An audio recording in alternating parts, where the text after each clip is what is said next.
Hello, Internet, and welcome to episode number 204 of the Comic Watchers Show. I'm Matt, he's Chad, and we are Twice in 1 week. twice in 1 week. I already know. Like, what is that even about? It's almost like we're getting good at this or something. We are joined this week with Cliff Bleszinski, who, along with Alex Campi, is currently writing the Image comic Scrapper. Cliff, thank you for joining us. Thank you for having me, and I'm extremely jealous of both of your beards. It's, we do all right. It's a requirement for the site. It is. I look like a 14-year-old that's just like had his shit just start like drank some chocolate milk or something. Well, it happens. I didn't. In all fairness, like it looks okay now, but I couldn't grow this. I couldn't even begin to grow facial hair till I was like in the latter half of my 20s. So I guess I had a girlfriend of mine tell me one time, she's like, beards for men, they're like makeup for women. Like Alex the Campi has joined us. Woo! Hello. Welcome to the show. Thank you. Absolutely. So yeah, we're kicking it live right now, and we're on Facebook, Twitter, and YouTube, and then we'll have the audio-only version coming out in just another couple days. So we're here to talk about Scrapper, currently available from Image Comics, which you two are co-writing with art by Sandy Jarrell. So, actually, most of the art is by is not by Sandy. Sandy only did the first issue. Forgive me. Yes, I'm looking at Ryan. Stuff. Yeah, Ryan Kelly and Jordy Belair did most of it. Well, okay. Let's just say like Sandy's good. Oh, you read the first issue, so great. Sandy did the rest of it. That's the PDF I pulled up for reference for the show. So Sandy read it all. Sandy did the pilot. Gotcha. So let's get into it, shall we? Tell us about Scrapper. How long you got? I'm listening. Well, we typically go around an hour. So a friend of mine named John Nee, I expressed an interest into getting involved in the comics industry. I've loved comics for my entire life. I'm not super diehard, but I really love and appreciate them. I think comic book movies are kind of like spiraling these days. That's why The Boys is so popular. But anyway, he introduced me to Alex, and I've never written a comic book. And I had the outline of what I wanted to do. I had concept art I had done up. And then he's like, hey, here's this badass woman who's written a bunch of stuff. And she knew how to like outline things. Okay, top left panel, the splash page to the next one, backscatter, all that stuff. And I'm like learning this language of this new industry. And there's so much more to the story. A lot of it comes out of the fact that I lost my dog. You can see the shrine to my Australian Shepherd, Teddy, behind me.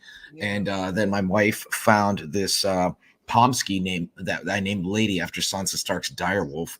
Nice. I was like, has there ever been a badass dog superhero? And so it's kind of a spoiler, but the final page in the trade paperback, which once again drops April 23rd, is the email that I first sent to Alex, where she's like, so what's this dog, this thing you have going on? And I said, what if Batman was a badass dog superhero? And that's pretty much where it went from there. But there's more to it, but then Alex and I just vibed. Alex is fucking awesome. So your turn, Alex. Go ahead. It's actually a trade hardback. The lovely thing about Image is they let me do these wonderful hardback formats. And hang on a sec, I'll just quickly show you. And I knew from doing, let's see, Dracula Motherfucker, Plastic Wrap still not on this one. And then Parasocial with Erica again. Great book, by the way. Bad Karma.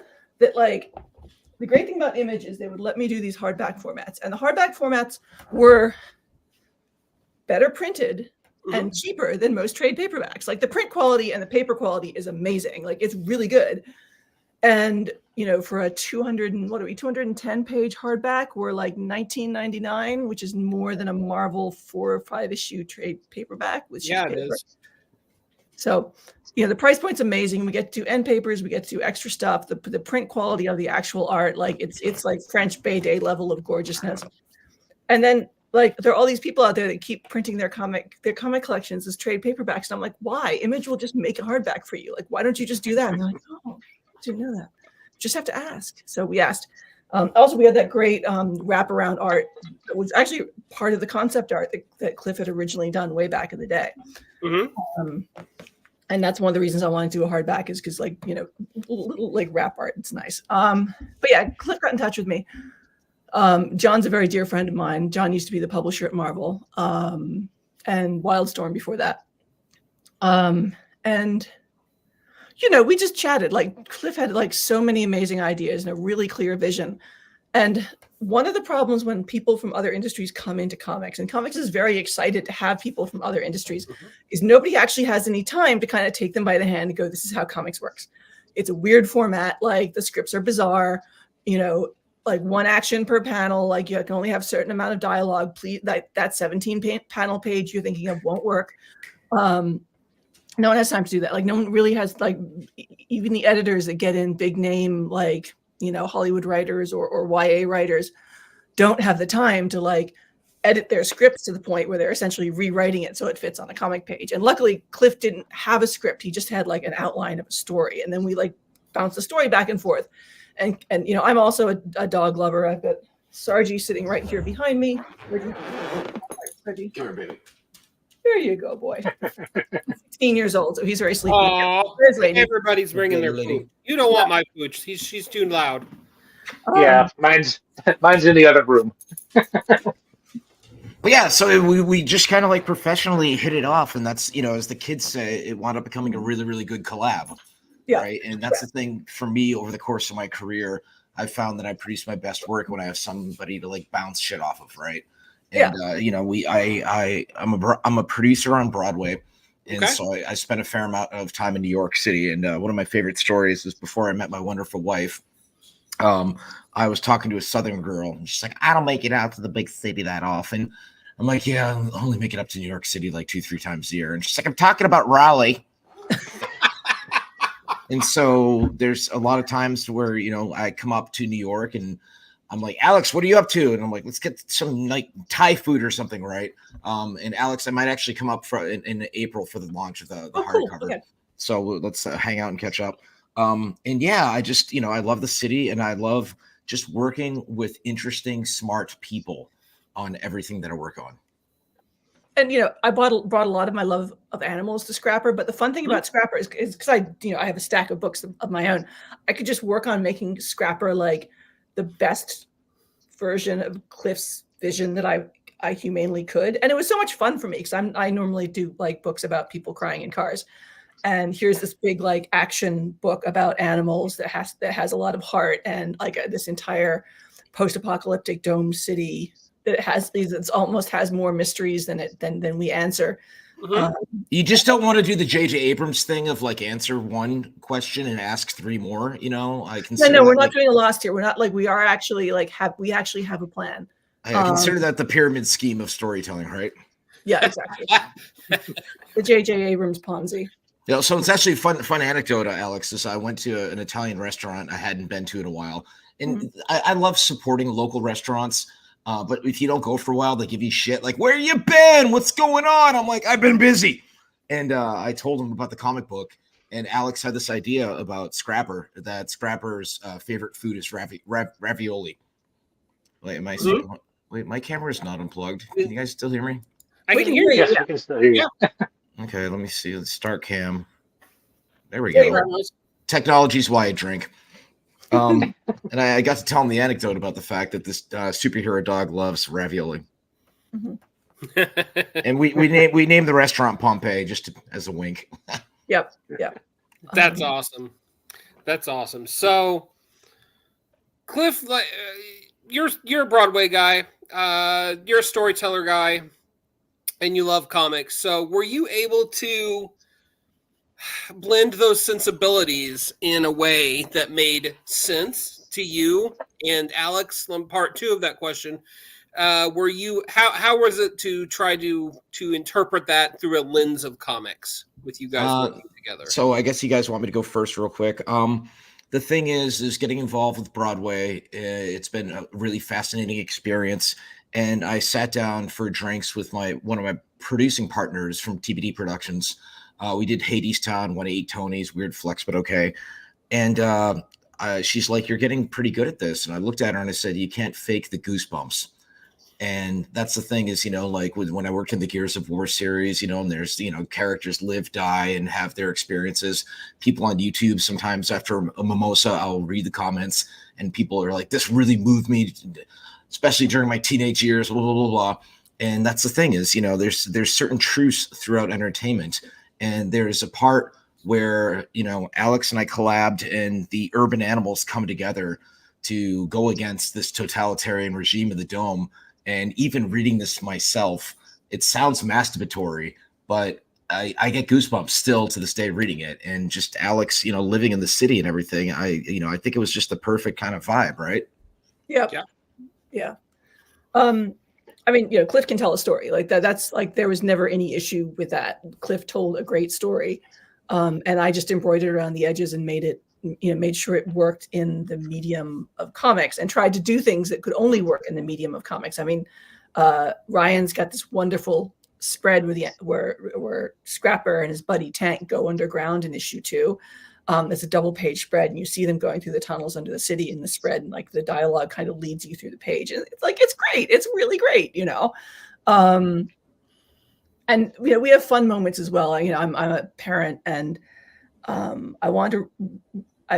My daughter's 13 now, so she's like kind of aging out of probably what would be into Scrapper, but she's read it and she really likes it. It's just but knowing how kids read comics and what they enjoy and the level of like humor they like with their action has really influenced the way we did Scrappers. There's pigeons and rats involved, and the pigeons are like they have important plot jobs, but they're also like kind of comedy. And it got to the point where like every time we'd send an issue out, Image staff would like be sending each other like internal memes on like the internal like Slack of like the pigeons because pigeons were that popular. Senpai noticed me. Yeah. The pigeons are like fanboys of Scrapper. And like they just kind of, I don't know where, like they weren't in the original outlines. Cliff was like, "I want other animals in the city. Let's bring other animals in so it's not just like Scrapper." And living in New York, I thought about pigeons and rats. Well, I mean, that's the thing, right? is how do we unite these urban animals? That was one of the original code names for it, because going to Manhattan during all the Broadway stuff, it was like seeing like stray cats, stray dogs, pigeons, rats, all of it. And then the question is, where are the cats, right? Yeah. And it's one of those things that Alex injected a lot of character into the adjacent animals. And the thing is you can have action, but you have to have humor, but don't go full Joss Whedon quippy like Marvel, because Marvel got too fucking quippy, and I say that. Yeah, there has to be heart to it. There has to be more. There has to be a reason for it beyond just having a quip. Yeah. I think one of my favorite panels was, I think it's issue 3, where all the rats are yelling "Bazinga." Yes. Yeah. That was Alex, but the thing is, I hate the Big Bang Theory. I do too, but it was still funny because the idea was we weren't laughing with the nerds, we were laughing at the nerds, and it's like, no, that's not cool, dude. Right. So, but I also couldn't think of a one word that would fit in that panel, because it's like a one panel, like it's like a 4-panel stack, like each one's full with the page, and the rats are like, "Hooray!" But "hooray" was just too lame, so it had to be something like. I also letter the book, which is unusual for a lot of writers. Like almost no writers. There are a lot of writer artists who then letter their own book. That's quite a natural thing to do. But for someone who's just a writer and who doesn't really draw, well, I can draw, but it's very bad. To letter the book is an unusual choice. Learning the lettering for me and watching what Alex does, it's having read comic books for so many years, and the thing is, the way it's literally the fish hook in your mouth.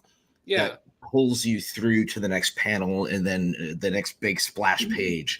And it's just utterly fascinating. And Alex has been like so great as a writer and a producer, and just somebody that I can bounce things off of, that hopefully we can partner again together in the future if this project becomes profitable. Yeah. Awesome. So we've kind of hit around it, but can you kind of give those people that haven't read it. Kind of an overview of the book and who the main characters are and kind of the conflict going on. So it's about a totalitarian regime in a mysterious domed city, about a dog that's a badass superhero. Because my question is, what happens when the kids who love Paw Patrol get a little bit older? Very Don Bluth kind of vibes, right? And basically, it's kind of a statement on gentrification. It's a statement on over-militarized police. It's a statement on abandoned animals, but all kind of wrapped up in this whole kind of all dogs go to heaven kind of vibe. And no, as Alex said in the log line, the dog doesn't die. So, but the hope is to make it a video game. Like we don't believe in like showing harm. Like that's not a thing. It's a cheap narrative thing, where we're just gonna kill the dog just to get people to cry. Like, come on, man, Yeah, it's crass and it's traumatic, and you don't have to. You're better than that. I don't need to kill an animal to make you cry. Like I'm better than that. Like if that's all you can do, like bless your heart, go for it. Do the gore, do the like the mom dies at the end kind of thing, or the dog dies at the end, like whatever. But I don't need to do that. Like we don't need to do that. We're better than that. I'm a big believer in having feelings, and there's the whole Jimmy Valvano quote, who was the college basketball coach who died of cancer. Mm-hmm. And he said he'd do 3 things every day: laugh, think, cry. Do that 7 days a week. You're living a good life. And that's my next tattoo, essentially. When you were saying that you don't do like the cheap kills, I mean, when I was reading, I was like, and he finally finds his mom, I was like, if how long for the world is she? And then when she lives, I was like, yes. Well, the thing is also, should this do fairly well, thinking about like another volume is, dogs have litters. So does Scrapper have brothers and sisters? Yep. Also, what's beyond the dome? Exactly. Yep. Oh, that's interesting. You kind of touched on it, and I don't know how serious you're being there about it, Cliff, but I mean, you've got enough of an open world here that you could theoretically make a video game out of this. Well, I mean, video games are defined by their verbs. Can you run? Can you jump? Can you slide? Can you smash? Can you shoot? Like, right? Okay. So it was initially conceived as a video game, right? So I'm trying to play that 4D chess thing and see where this could go. I own the IP. Alex, of course, gets a cut because I respect talent. And that's the thing is, I want to see how far I can take this. My agency, we had a meeting with a certain streaming service, and we're going to keep pushing and see where it could go, because you look at the current state of animation and the Pixar style feels played out, right? Like, the whole bug-eyed kind of thing, right? Like the whole like 2D that's the 3D that looks 2D of Teenage Mutant Ninja Turtles and Spider-Man Into the Spider-Verse is awesome, and it's totally in right now. And so that was my hope, to see where that could potentially go for a TV series or a film. But I don't want to push too far. But sure. You don't want to. Yeah, you don't want to get too far ahead of yourself, I guess. Yeah, I gotta tell you, as somebody who likes infiltrating industries, to go to our local comic shop and to walk in. Of course, I love the smell of a good comic shop, and to see it on the shelves and to see that people are digging it just means the world to me. And seeing kids read it as well, and kids really dig it. That's the thing. Like, we have grown-ups who love it. Right. That was one of the things I was really going to touch on, is that, I mean, this book is pretty well all ages, and not in the snarky way. It's like, oh, it's for kids. No, it's legitimately anyone that can read can pick this up and get a level of enjoyment out of it. How important was it to you guys to keep it at that level? I watch a shit ton of anime, so I'm pretty aware of like how to do all ages in a really in a way that can be both very funny and very emotionally have serious emotional consequences, and so that's one of the things we very much tried to do with Scrapper, is we kept away from the usual things that would send it above an age bar, like swearing, blood, like sex, sex in this talk book, like let's not be weird. That would be different. That would not be what anyone is expecting. There's no red rockets, people. A strong niche audience for that. But we wanted to go wider. Love the furries, but wanted to go wider. Yeah. Sure. DNA, great show. Wider. There's only like I think one shit, Alex, right in it. Like when we like actually swear. Yeah, like I think I let one through but I not like Bad Karma where they're both from South Boston and every fourth word is fuck. I mean, Use guys as wicked retarded. Oh, not allowed to say that either. But the thing is again that goes back to the Paw Patrol thing, and I've had friends. Crucially, our dog is not a cop. Right. Yeah, you could go several different directions with that, and I'm glad you didn't. The thing is my thing about entertainment is you have to have heart, right? Sure. And I ironically and weirdly, I'm showing my wife the TV series Cheers because we have like a 12-year age gap, and not like a Leo age gap, just an age gap. And the thing is like Cheers is goofy. It's about a bunch of lovable alcoholics, but it has heart, and there's so many times when I watch something and I tap her and I'm like, I'll whisper to her heart. And, there's a scene at the end of issue 1 where Scrapper loses people he cares about.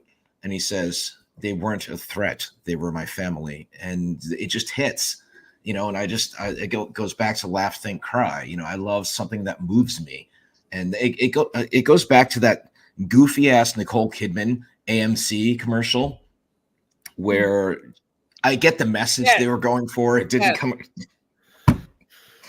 But, we want to feel things at the end of the day. And that's the thing is, I think Alex and I, in our collab, we've hopefully made people see action. We've hopefully made them, laugh. We hopefully have given them emotions. And that's what you do with any medium across the board. Yeah. That's my TED Talk. Tell us more. Go ahead. So you kind of mentioned, possibly if it came to screen, who do you envision voicing, the characters, Scrapper, and I kind of hear a Wanda Sykes for Daisy. I would hope Elijah Wood for Scrapper. Mm-hmm. Alex, your thoughts? Honestly, I've never thought about it that way. Like I was so focused on making something that was like a really solid comic that I almost never think of the casting. The thing that put me off, like fan casting something as you're writing it, was when Mark Millar did Wanted as Eminem. Oh, and there's that awful last page of like Eminem drawn in like hyper realistically style, like this is my face as I'm doing you in the ass or whatever, like some just awful like early 2000s Millar line. And ever since then, like artists have been like, what actor does this look like? And I'm like, I can't tell you. I'm not going to tell you. Like, please do not, like, just don't draw Eminem. Like, well, it's like, Simon Pegg and the Boys, right? Right. But yeah, so for Tank, I would hope for maybe Terry Crews. Oh. Mm-hmm. Somehow I became friends with Terry Crews because he has his memoir. I have my memoir through Simon and Schuster, and then the connection happened. I don't know how my Rolodex keeps spinning out, but it just keeps happening. But yeah, you're genuine. That's the thing. Like you're not being friends with somebody to be friends to, like, to get something out of them. You're friends with them because you form a connection and you like them, and people get that. Well, I mean, I have the tattoo in my arm from Patton Oswalt, the comedian, and his, the whole saying, it's chaos, be kind. Yeah. Right. So, the golden rule, don't be a dick. Yeah. Right. Quick aside, is Patton Oswalt the new Will Rogers? How so? Just the kind of not quaint, certainly not quaint with Patton, but able to speak truths that are wrapped in humor, but also profound in their simplicity. In my opinion, good comedy is often pointing out good truths. Yeah. And like there's so many times I go to a stand-up show with my wife, or I watch a special and I just tap her on the leg like, that's you. and not to make this too much about me, but last night I did my first set of stand-up comedy. Oh, congratulations. Yeah, I did all right. It was mostly about butt stuff. Yeah, I think I lost them when I talked about eating my wife's dingleberries, which I then segued into can a Japanese toilet seat turn you gay? So And then I went way over my time. Footage of this on YouTube somewhere. Note to self: look for this footage. I would upload it, but I'm too insecure. Somebody had this thing going. Yeah, Oh, I'm sure. I'm absolutely sure. but I just I wanted to try it. Like, what stuff is funny? Like, if people are like, how do you appeal to like middle grade kids when you're writing? And there are all these philosophical answers, and I'm here to tell you, it's farts. Yeah, it's farts. Like if you know a 6 to 8 year old kid, it's farts. So while my wife's streaming what she's doing right now, Twitch TV/L337 Lauren, I'm older. I take fiber. And what I do is you can see as she's doing her thing, like, hey, what's up, guys? Like and subscribe. You can see my butt slowly coming into the frame. And then I just fucking rip one. And her chat channel just loses it. And, and she's like, oh, it's so stinky. Oh, my God. And farts will always be funny. Farts have always been funny. I mean, Chaucer wrote about them, right? Like, did you ever see Leslie Nielsen, rest in peace, was a legend, and he would do interviews, when he transitioned from his whole serious actor bit to the comedic actor bit, and he would bring a fart machine when he'd do his interviews, and he would like dead serious, like look at the interviewer and just like, oh, I'm sorry, I had some beans earlier. Like it was fucking comedy gold. I'm gonna have to look into that because I love Leslie Nielsen. I never knew that. Well, yeah, that was part of my comedy bit because I was talking about a friend of ours her boyfriend has a tattoo on his dick of Lego Batman that he did himself. He has a prison tattoo of Lego Batman on his dick. And now I had questions. Anyway, long story short, I was out. I told him not. Apparently, he did have to be aroused. Okay. So I'm picturing him with the mortar and a pedestal, like snorting Viagra. Oh God, yes. And then I'm out. I'm like, without Lauren, I rarely go anywhere without my wife. And there's a friend of a friend who's a tattoo artist as well. And she's like, that's not that weird. I have a tattoo of a beaver on my beaver. Do you want to see it? And I'm like, I guess. And then in the middle of the bar, she drops trow. And I see this beaver going, wink. And I'm like, the Leslie Nielsen voice kicks into my head. And I go, nice beaver.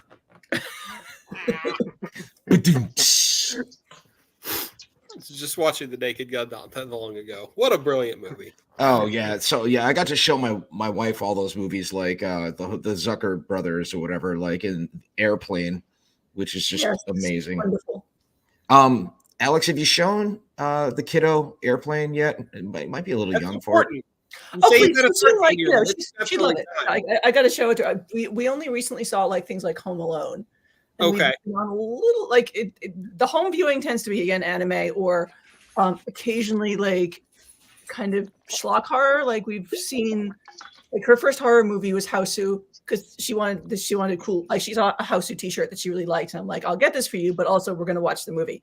And Houseu's not that like it's not that scary because it's so cheesy at the same time. And then we saw like Psycho Gorman and Cocaine Bear. Cocaine Bear was great. Ray Liotta. Yep. So yeah, I mean, that should be a viewing. She's seen Clue. She liked Clue a lot. So like, she's okay watching older movies. Like I can put an older movie in front of her and she's like, this is funny. A fun fact is Alex actually snuck a Chainsaw Man reference into the comic. Because there's these like robo dogs that show up and like one just has a giant chainsaw just like show up out of its fucking face. Like, yeah. Oh yeah. And then I'd explain, like, I don't think Cliff had ever come across Chainsaw Man. I did. I had watched a few episodes. Games where the guns had chainsaws. How do you not know Chainsaw Man? Because I'm not a fucking weeb. Oh, okay. No, I really do respect and appreciate anime and manga.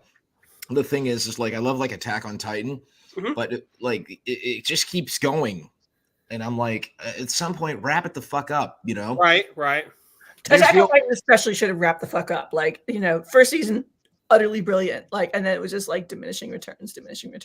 Well, it was the same thing with Mandalorian. Like once like Luke showed up and found Grogu, I was like, okay, I'm done. Like I haven't felt compelled to watch season 3. wow, we just sunk up. I think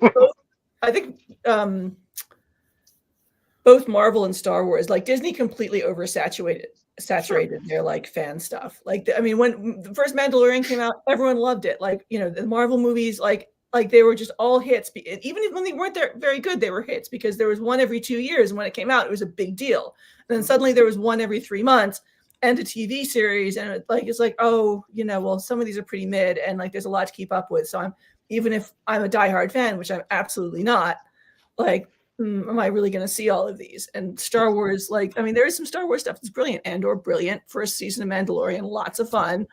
All the other stuff, you know, I'm happy. Like, for the friends of mine that it brought joy to have these on screen because they love Star Wars or they love Marvel, I'm very, very happy for them. Still not going to watch it. There's a point where you can drown in your lore. Sure. And you can say what you want about J.J. Abrams.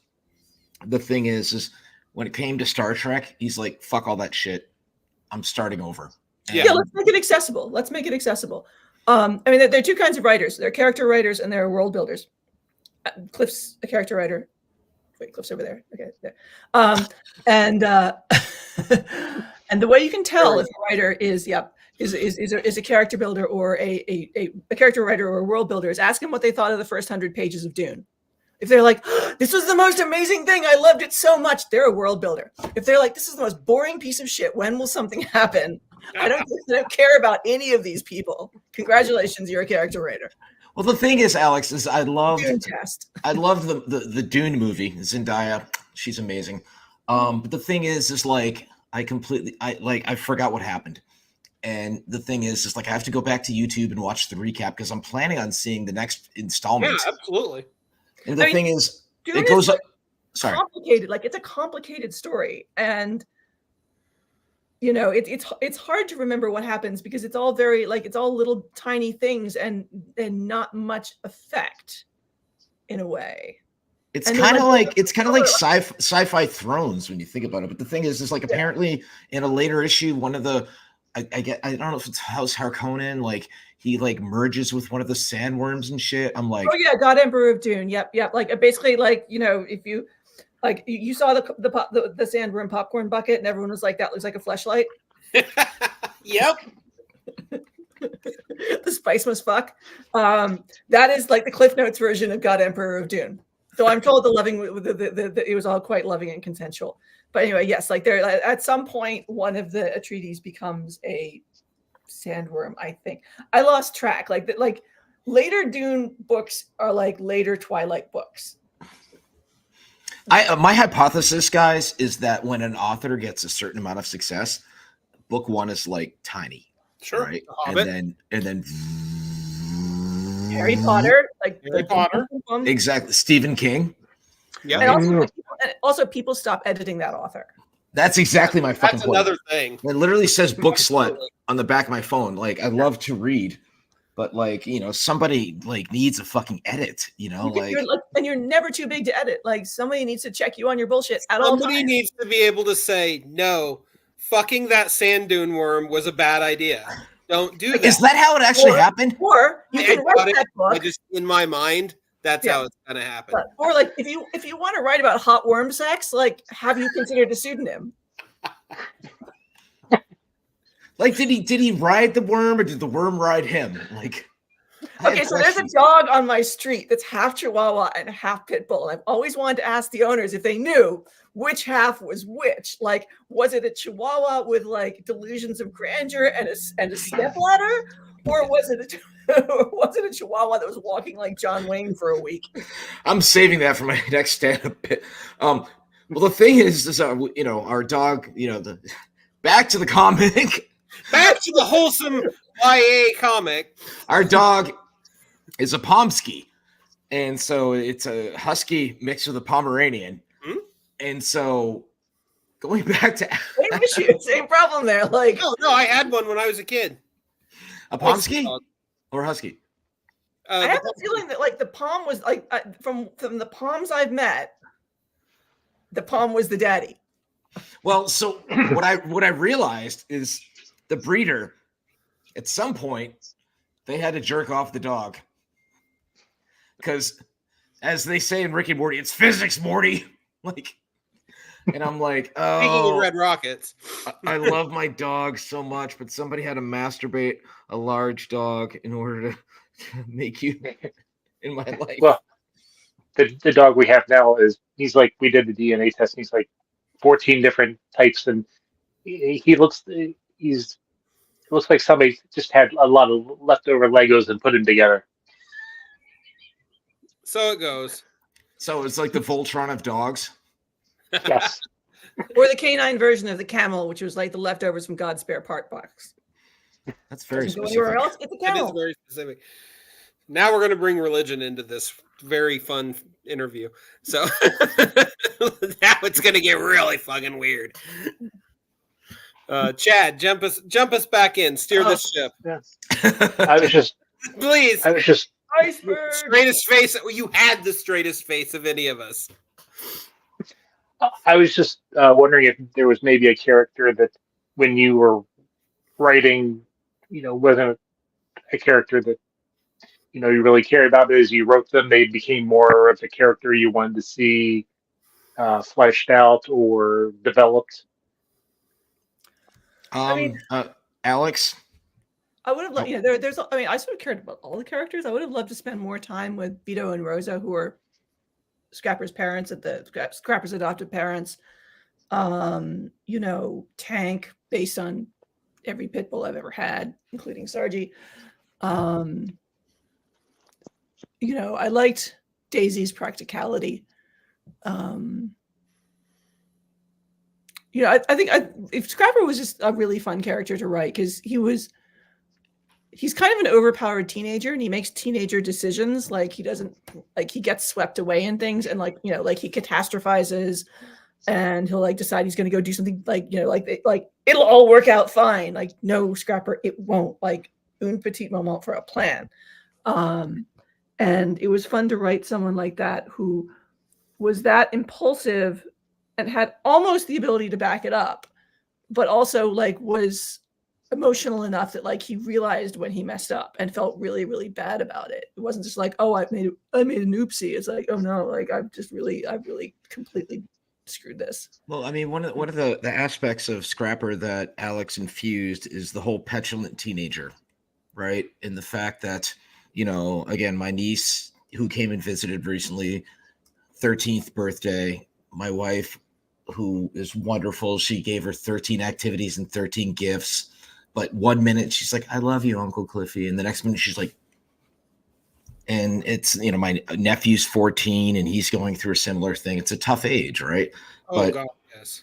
Oh, God, fuck. And the thing is I hope that maybe if we continue the series, we do an offshoot to figure out how the raccoon Daisy wound up coding, how Renee wound up becoming friends with the raccoon. And there's just, as they say classically, he absolutely just started feeding a stray animal. Like Renee is absolutely the sort who's saw this cute little raccoon by the dumpster, and then wasn't going to get too near it, but just would kind of leave a little bit of her dinner every time, and then the raccoon started talking to her, and she's like, what?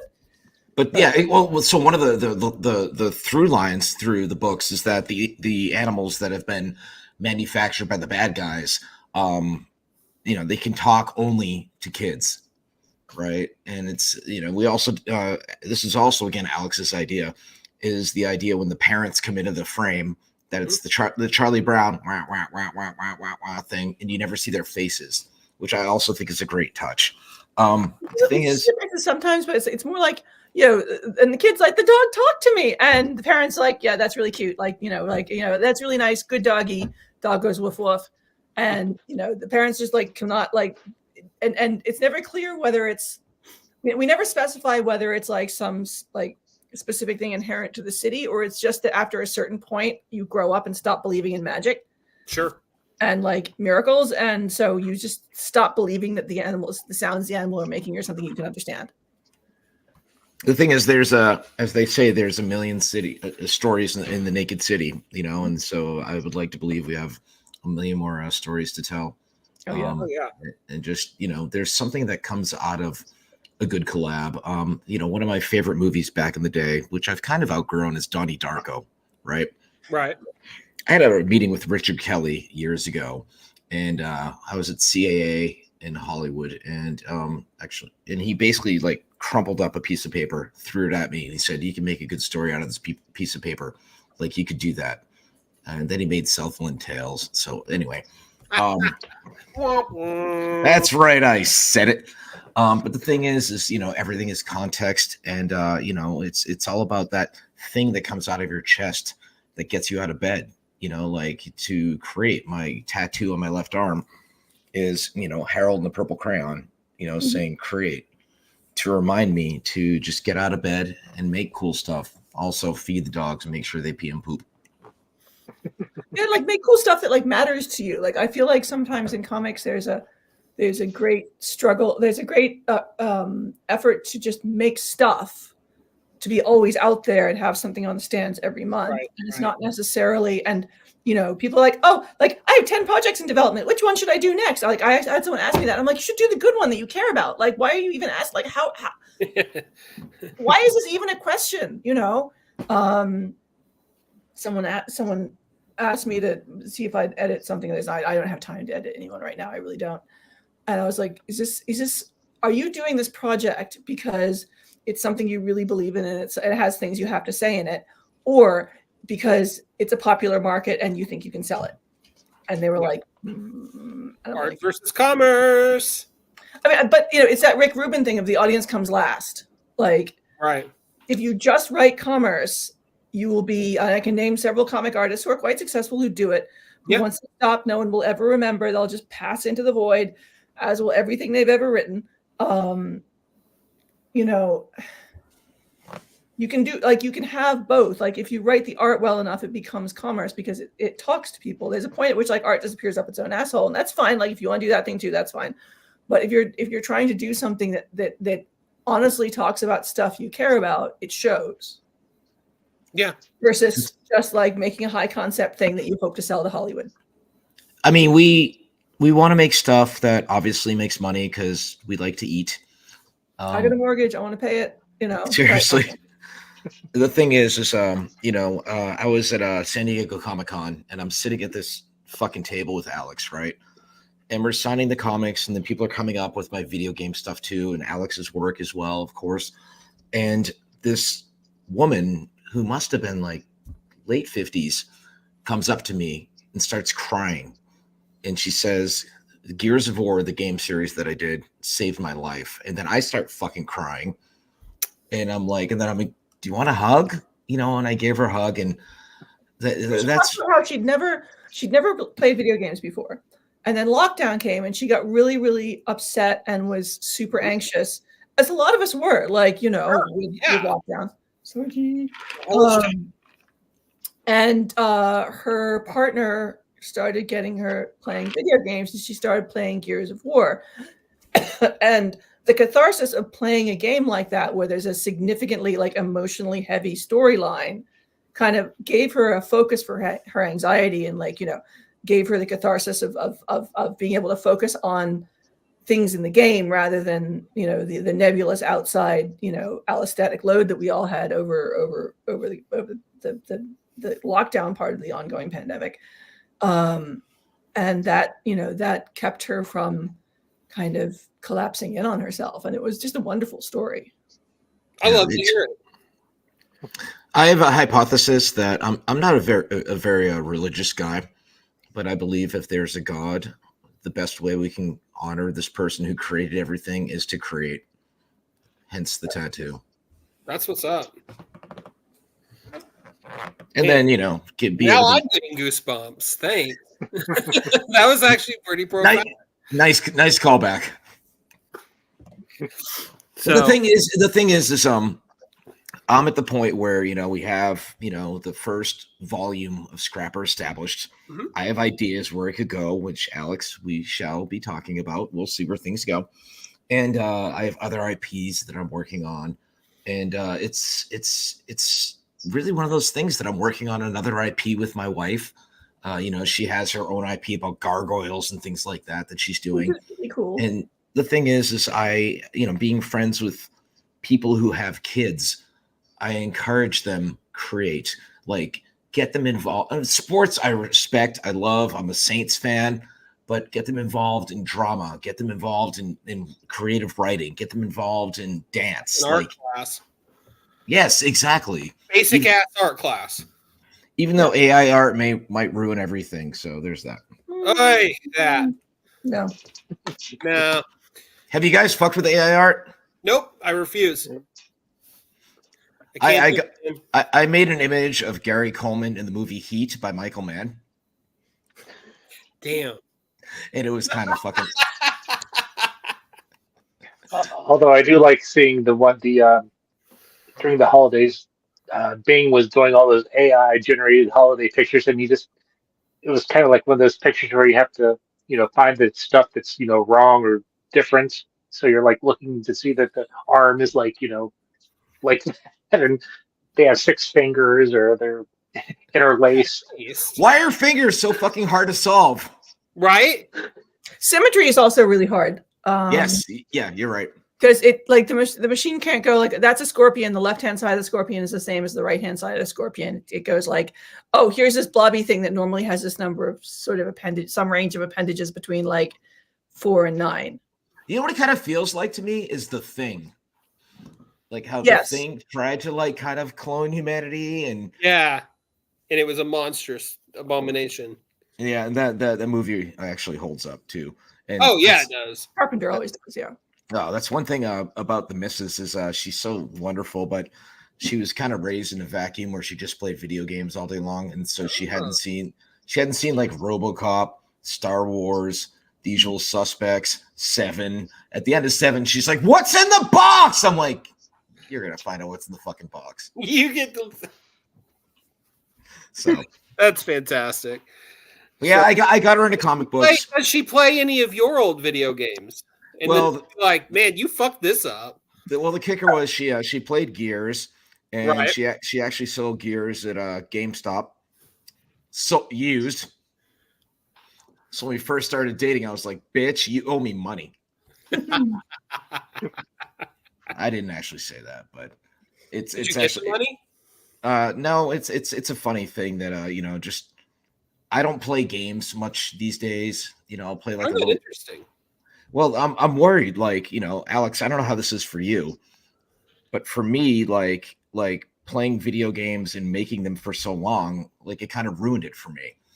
And now getting involved in appreciate it's like comics. They make me appreciate really good ones, but I don't have time to read all the mediocre ones anymore. That's a good way of putting it. That is a good way to put it.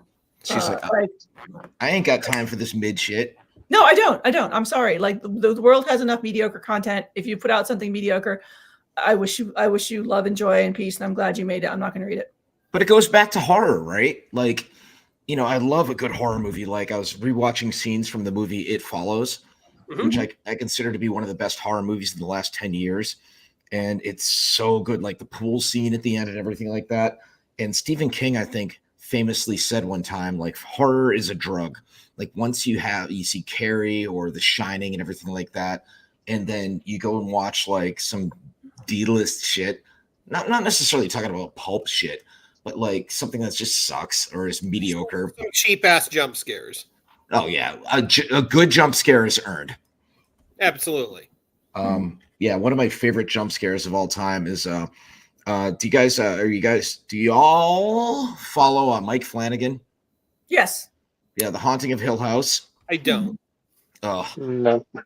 There's a scene where one of the sisters dies, and the two of the sisters are arguing in the car. Do you know it, Alex? The scene? I can't. It's been a while since I've seen it, but to tell it anyway. And Nell just bursts into the between them and scares the shit out of you. And like, I think there's good jump scares and there's bad jump scares. Like in It Follows, when the giant guy comes out of the door. Brilliant. Like, and we're getting into like film theory here now. I don't know where the fuck this is going, but we have a nice theater setup downstairs. But I still go to the Alamo Draft House once a week because You talk, you text, you get your ass kicked out, motherfucker. And it's one of those things that film is another business that I'm studying, and it's just I just love it. I don't know where I'm going with this. I just want to rewatch The Big Lebowski now. It sounds like that's the next frontier to infiltrate. Well, considering I basically failed at stand-up comedy, we'll see where that goes. Hey, too much, but that's the point. Like you're not going to be good at something with the first time you try it. So yeah. Now you know, like there's that famous von Moltke comment about like no plan survives a contact with the enemy. Like and no song survives a rehearsal. Yeah, well, this is our first time, and I think we did pretty fucking well. We did really well in that, but like with the stand-up comedy thing, like this is your first time facing an audience doing stand-up comedy, so like now you know what works and what doesn't work, and you can hold on to the things that work and figure out how to fix the things that don't work. That's all it is. It's not like you failed. It's like you had a first contact with the enemy. Like now you have to change your plan. As my ex-wife said, we learn balance by falling. Yep. But she's still my ex-wife, and she's on her third marriage. So kind of going off that, is there anything that, since Scrapper's been out since 2003, is there anything in Scrapper that, looking back on it, you see, I could have, that could have been done better, or I should have done it this way? I mean, from my end, there's one scene that I wanted, and one of my old friends in the video game industry taught me that we ship games by cutting features. But I wanted Scrapper's piss to be acidic as fuck, and I wanted the scene where there's a locked door, and he lifts his leg and pisses on the lock, and in one fell swoop kicks the door open. And it didn't make it into there. I was worried about the age bar on that one. I thought if we had like public like the dog urinating, even if we kind of like didn't show dog dick, that we would. And this is the comedic. I loved it. Like I thought it was hilarious. Like I wanted, yeah. Well, this is the wisdom that Alex has bestowed on me, because there's the scene where Scrapper lays on his back, and I guarantee the artist was like, how much of the dog dick do I draw? And Alex and I bonded over the fact that whenever a dog lays in their back, the boy dogs, obviously, hence the dick, she calls it airing the fine china. I had a very elderly female pit, red nose, who loved to lie on her back and air, and like it was air the vintage china because she was like 16 years old. But yeah, so that pose is known as airing the fine china. Oh, I've got a giant, I just went blank on what kind of dog she is, but she's part retriever. And yeah, aren't they all retrievers? Just everything's a little bit retriever or a little bit pit bull. Like they get around. She's big ass dog. And yeah, she'll just lay there, arms splayed out for days, airing that fine china. And now I get to use that phrase because yeah, she has zero shame. She doesn't. She's only all jokes aside, the thing is like when your dog does that, regardless of male or female, it's the ultimate sign of trust. Yeah. Right. And because the dog's like natural state is to curl up like a puffalump, just like getting it like curled. But when they're like that and they're like, oh, and honestly, like that's how I know my wife loves me, is when she does that. I think for greyhounds, it's called roaching. Roaching? Roaching. That sounds like a gay term, like bears and twinks and otters and stuff. On that note, back to the comic book. I mean, in terms of things I would have done differently. I mean, part of it was like Cliff had so many ideas, and he'd originally conceived of this as a video game. So like there was like lots of places for it to go and lots of features to add and things. And I had to kind of like knock some things out because there had to be a forward momentum in the book. And momentum in a comic book is a weird thing. You have to you have to be giving the reader reasons to turn the page and reasons to want to keep reading or pick up the next issue.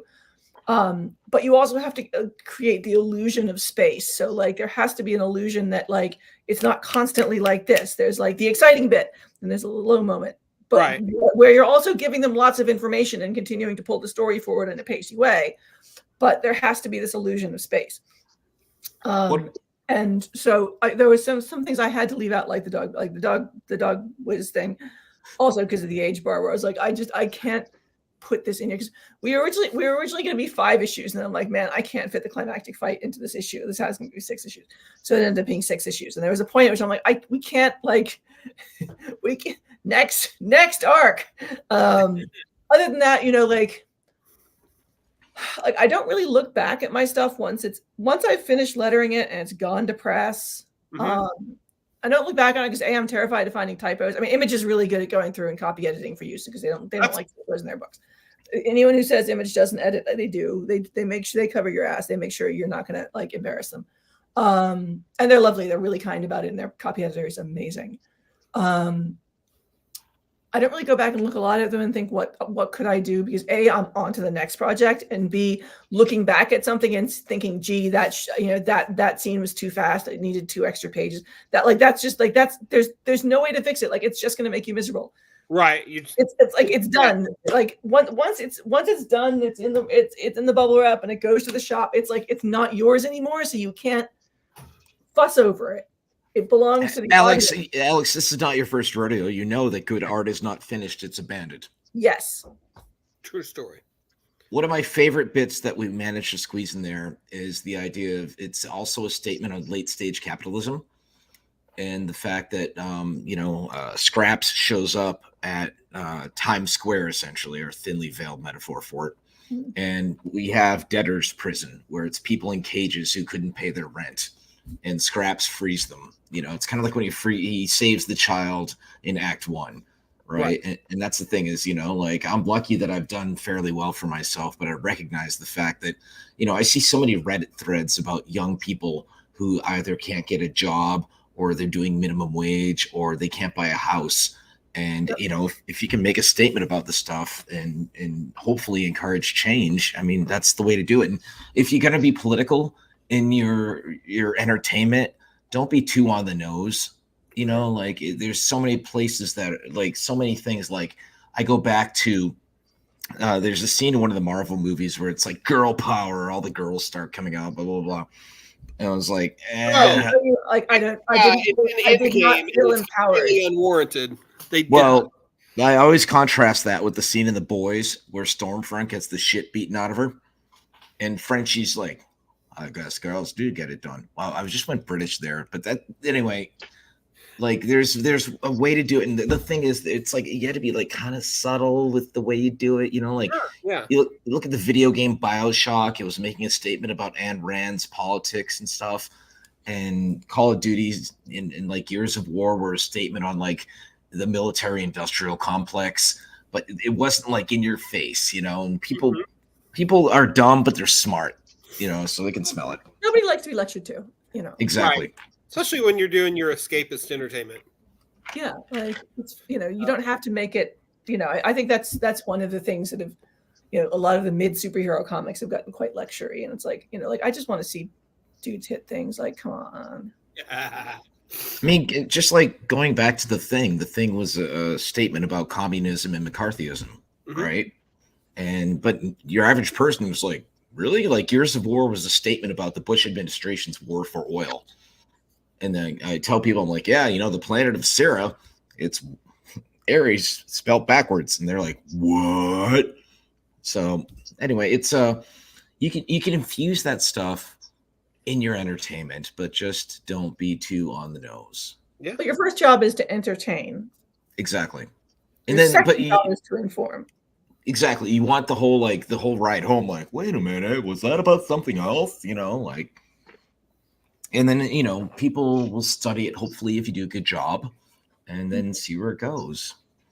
So, awesome. Anyway, I'm hoping that Scrapper goes to a sequel. I'm hoping it goes to an animated series, right, Alex? And yeah. I want to see what else you guys can cook up together, too, beyond the world of Scrapper. We definitely touched on some hints of possibilities, so... We shall see. I have an IP that I'm working on that's kind of do you remember the what was the old movie where the old people wind up in the pool.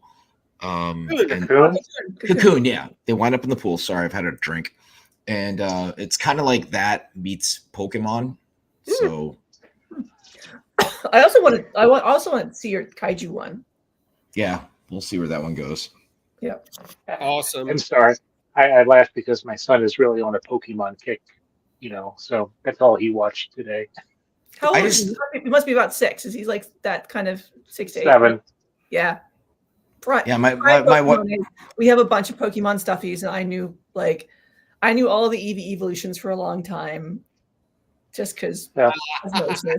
Yeah. My older brother got into the card game, and guess who had to learn how to play it so he could play? You lucky dog. My wife is still into Pokemon Go. She has 2 phones. We'll be sitting at a pub, and she's like, tap, tap, tap, tap, tap, tap, tap. I'm like, that's not gameplay. That's a rat with a feeder pellet box. My daughter walked around. She had a lot of fun with Pokemon Go for a while. A lot of us did. Well, Chad, I don't like if what's your son's favorite Pokemon? I mean, like we have the limited edition Japanese Dragapult stuffy. Like we were that into Pokemon. It's really cool. It's like this big. Well, we've kept him at 2 stuffies of a Pikachu and a Bulbasaur. Bulbasaur is the best. I'm pretty sure I took my wife to Japan so she could get Far-Fetched. I'll leave it at that. All right. Well, with that, also, get him. Like, he needs like sleep stuff, and you live anywhere where it gets cold. Get him a Kigurumi, like a Pikachu Kigurumi, which is like the onesie. He got a sweatshirt for Christmas that has the pullover hood and stuff like that. So. Oh, excellent! There you go. And that he can wear out more and more of the time. Yeah, good job. We had a Snorlax onesie that we still have the Snorlax. I did a tweet thread where like my wife showed me the first season of Pokemon, and I did like a tweet recap of like what the fuck is going on every day, and we actually dressed as Team Rocket for Halloween one year. And who lets their 10-year-old walk around, just randomly? Well, I did the whole like, looks like Team Rocket's blasting off again. And I'd like to think I stuck to. You really committed to the bit, is what you're saying. Exactly. That's awesome. All right. On that note, let's Alex. Good seeing you guys. I think we're wrapping it up, right? We are. The book is. What? I was going. Never mind. Go ahead. Fine. Where can you get the book? Anywhere books are sold. Like that's the great thing about the hardback. The hardcover comes out. When did you say? April 12th. April 23rd. 24th. April 23rd. There you go. Scrapper. Image. Try to patronize an independent comic shop if you can. If you're not near an independent comic shop, but you still want to patronize an independent comic shop, you can order through a lot of shops via bookshop.org, and the comic shop gets a big slug of money, but doesn't have to send it out. There are also great online comic shops like Third Eye Comics in Maryland who will ship all around the U.S. Escape Pod Comics in Long Island, or bookstore. Ask for it at your library. If you scant, libraries are amazing and they love to order in things like that. So, hell yeah! And where can we follow you on social media? Oh, I'm at on Twitter, not X.